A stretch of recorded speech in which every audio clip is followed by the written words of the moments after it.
there's a lot we want to talk about. The goal here is really kind of to talk about like what's recently trending in the acne space, and hopefully be able to provide, I don't know, our chemist perspective on like how we would maybe use these products or what we can expect from these products. So probably one of the ones we absolutely have to talk about is the hypochlorous acid sprays that are out there, like Tower 28's SOS spray.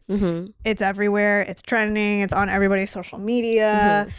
It's touted as like the craziest miracle workers of every single skin condition out there. So yeah. Yeah, I mean, these things are pretty straightforward. You'll see, other than Tower 28, I think a lot of people also buy them on Amazon. It's usually just water, sodium chloride, and hypochlorous acid. What it boils down to is it's an antimicrobial. It's mildly disinfectant. If you use like a much higher concentration of hypochlorous acid, you can use it to clean surfaces and stuff like that. Your body does naturally produce some level of hypochlorous acid as well. And it has been looked at for maybe inflammation help. It has a big reputation now because of social media, but sadly to us, it can be worth trying. It probably won't be, well, I shouldn't say probably, 99% most likely would not be your one and done, like one step miracle, which leads us to really wild claims in this category. Yeah, so we'll show a picture of one claim here by probably one of the bigger well-known brands called Magic Molecule. And as you can see, they say that this product can replace your facial mist, your aloe vera, your bug bite relief, your toner, your antibiotic pain relief ointment, your acne treatment, and your eczema treatment. And there's a lot of red flag. Like, FDA, hello, like maybe don't listen to this. I don't know. Or listen to the part. Like, I don't know. This is kind of crazy. Get them. I think I'm like very offended for actually like because they touch on a lot of categories that are regulated like drugs. Like eczema is OTC, acne is OTC, bug sprays are OTC. It's just like all these things are basically making antibiotic pain relief really gets me, like even more than eczema. These things are actually regulated. And the way they do the graphic is really shisty. It's like very obviously trying to get around claims. They're basically claiming medical benefits without saying any of these things. I'm like, that's really, really crappy. Exactly. So the goal here is to know that, yes, it could be a helpful addition to your acne routine or even possibly for, mitigating some form of irritation. However, if you do see like claims like this, please don't be swayed. This is by no means supposed to be replacing any of these, especially for people like I think about eczema treatments who are getting prescription topicals. Like, this is not the answer, and this is not the way to communicate this correctly. I get really, really terrible, nasty reactions to bug bites. Victoria has seen me turn into golf ball, like little chunks from just like one mosquito bite. Yes. I find this to be very offensive, and I can tell you, it does not help my bug bites. Yes, exactly. Some other things to keep in mind when you are shopping for these is just do pay attention to shelf life. These are not always the most stable formulas. These should not come with any other ingredients aside from the hypochlorous acid. And if they disclose a pH, that's perfect. So there's just, it is not the most stable of formulation. So that's probably the only thing we would recommend. And this may have a potential to oxidize, so it should come in an opaque packaging. Yeah. All right. So that's that for hypochlorous acid sprays. Next up, we should talk about microneedle patches. Oh, I feel like I think about at this point, maybe 10 years ago, they really tried to make this happen. And at the time, it was like, oh, that's cool, but it wasn't that trendy. But right now, it feels like it's all the rage again. It's kind of the beauty of social media and TikTok is like, and really clever marketing. It's true. You make it stickerify, you normalize it, you make it fun, and then people are like, totally cool. Sign me up. Totally cool to see stickers on your face. Yeah. So, but I think the question is always, how helpful are these? So let's first talk about the bare minimum, which is these are going to be your hydrocolloid patches. And what hydrocolloid patches do is simply absorb liquid.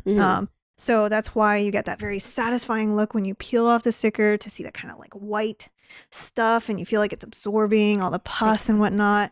Yeah. It's like you can physically see your acne deflate. Yes. And nothing speaks more to acne people than instant gratification. Yeah. Mm-hmm. Yeah. So found a couple studies. We will go over them. The first one is actually simply about hydrocolloid acne dressing. So these are just the material itself. This does not involve any sort of microneedle aspect. We'll go into that in part 2. So we found a small clinical that looked at a hydrocolloid acne dressing versus just a normal skin tape. Test is small, subject size of 20. And they basically applied this dressing on for 1 week. Mm-hmm. And the other thing to keep in mind is that I believe this study, they only apply this patch every 2 days. Oh, so it's not every every day. day. Mm-hmm. Yeah. So they did see that both groups, even the one with the just regular skincare tape, Mm-hmm. did show a decrease from baseline of overall severity of their acne. Mm-hmm. However, there was a statistically significant greater reduction Mm-hmm. for the hydrocolloid patch after 3 days to 7 days. So it Mm-hmm. does take a couple days to see that improvement. Mm-hmm. And they did find that even over these third day, 5th day, and 7th day, that the hydrocolloid patch had significantly greater improvement in redness, oiliness, dark pigmentation, and sebum level. Mm. So it's basically saying that it can be helpful, especially in the healing process. Yeah, I think that's so important to know. And a lot of times when we talk about next episode, I'll be about post acne care, and a big chunk of it is in the prevention process. If you help it heal better to begin with, there's a lot less you got to deal with on the other side of it. Totally. Yeah, really important reminder. So that's just the hydrocolloid patch, right? Now, if you go through and you start trying to find your perfect patch, Mm-hmm. you'll see them tout things about microneedle. And if you're wondering what that is, it usually means that these stickers have these micro prongs that might be able to deliver loaded ingredients. Mm-hmm. So, and eventually they're very shallow, but the idea is that you would get a more targeted treatment. So how helpful is that portion? Well, I found a study. There's not many. Yeah. There's not many, but I found one study that might be able to paint us a picture. So in this study, they have 30 individuals that use this acne microneedle patch daily for 28 days. I feel like 28 is pretty long for Very acne. long, very long. And I guarantee you, I'll be honest, I don't think most people are applying a sticker on every day for that long. No, 28 days is a lot. Yeah. The one catch is they only apply it for 90 minutes a day. Whereas Okay. like a lot of times I feel like if you're using a sticker, you kind of leave it on all day. Leave You it, don't think forget about it. Yeah. Yeah. The other thing to note is that this microneedle has been loaded with 3% salicylic acid and 2% asiaticicide. That's a really Random number. Weird percentage. So salicylic acid you'll usually see used between 0.5 to 2%. That's because that's an OTC designated acne level. Because the microneedle patch is a different delivery mechanism, I can see them straying away from that range, but 3% still seems a little random. Yeah. 2% asiaticicide also feels really random. Our Aquafix uses 0.5% blend of, the combined total is 0.5% of madecassoside, asiaticicide, and that's the soothing active component from Centella. And we can tell you from literature, 0.5 is already a lot. So 2% for me sounds like They're really trying to pummel it into skin. Yeah. For sure. So, Gloria, would you like to share the results with everybody? Yeah. So these patches show, in their words, show good efficacy, including improvement of skin pigmentation and reduced acne volume. Mhm. Acne volume was reduced by 12.34% after 3 days of patch use, and further reduced by another 10.01% after 7 continuous days of use. And this test was for 28 days. So after 28 days of treatment, skin melanin decreased by 5.88%. And heme, I'm guessing like the redness count, decreased by 7.83%. Wow. Yeah. So you hear these decreases. You're like, oh yeah, decrease, awesome. Yeah, no semblance of significant. I Yeah. didn't hear significant. But then you also think about these numbers and you're like, I get a skin melanin decrease of 6% after 28 days of stickering my face. This is not worth it. Yeah. I saw a number and I was like, oh, that's terrible. So first of all, I think for acne individuals, if you're saying volume reduced by 12% after 3 days, I would feel already mildly irritated. You should feel like, I feel like people use these type of patches will want it to feel like it's well on its way out after 3 days. So 12.34 is already like, wait, that's like, it's like if your acne is yay big, it's going down by yay big. It's like not, doesn't feel very gratifying. And 28 days melanin reduction. Note that this is done on 30 individuals.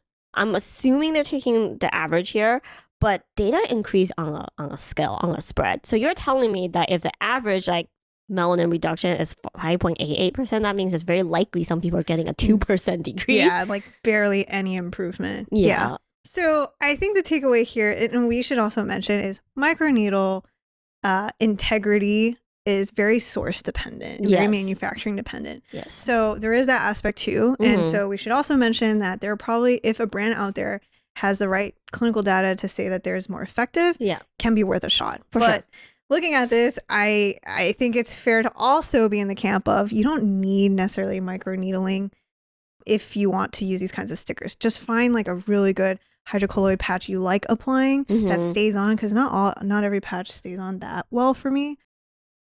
And that's really it. Yeah. I honestly, given the actives, it's just I agree. And to me, I am almost suspicious of the quality of the needles. A lot of times, like we've seen, a lot of times it doesn't penetrate as well as people think. So with this actives profile, the acne portion itself should actually be at least turning over. Yeah. I will say on the flip side of all of this, the melanin decrease isn't that surprising to me. So maybe it helped a little bit with healing process, but nothing in this patch to me sounds like it should be actively preventing melanin production. So I don't know. This is a weird one. Generally weird one. Yeah. So yeah, that's it for microneedle patches, what you can expect and maybe what to look for. A last one that we'll talk about really briefly is the Panoxyl 10% BPO cleanser. This one has actually been around for a while. A long time, has its resurgence from TikTok. I think there's just a lot of content on it. But yeah, honestly, we can go through the IL. It's not super informative, but it's really just to say it's, 10% BPO in a gentle cleanser. Yeah. But I think the important thing here is that the instructions are very important, and that they recommend that you cleanse for 1 to 2 minutes on skin, which is quite long. Oh yeah, we've done this before when we first formulated our blank slate cleanser. We wanted to, when the two of us are testing, we want to make sure that it's like more standardized. So we timed ourselves and we try lathering for like 30 seconds a minute. It feels like a lifetime. Yes, exactly. So I think for us, if you're wondering what is that magical ingredient in this cleanser, I believe as an acne individual and a person in this industry, that it's because you're not putting on like 10% BPO leave-on. Yeah. It's because you're getting just enough BPO to be helpful, but not irritating and annoying to deal with. That's true. And if you're wondering like, hey, but you guys say that actives in cleansers are not helpful. Well, acne is the one area that there is some data to show that in cleanser format, it can be helpful to an acne routine. And I think that's the same case for this cleanser. Yeah, of course. And this is also why they stress you need to let it stay in contact with skin for at least a certain amount of time. If I'm not cognizant of it and I'm just washing my face per my usual style, I'm probably lathering for like 15 seconds tops. Exactly. So yeah, contact time does matter in general. And like Victoria said, these are very specific use cases that's tested. None of the other crap is tested. Just say. And I bet if you tested 10% BPO wash off versus a 10% leave on, the type of result and the type of side effects you get are also 100% different. So yes, totally. So this is a helpful format for those who feel like they can't fit BPO anywhere, or maybe skin is just not really reacting well to it. This could be one to give a shot. Worth a shot for you. But otherwise, hopefully that is helpful in navigating some of these like trendy acne products out there.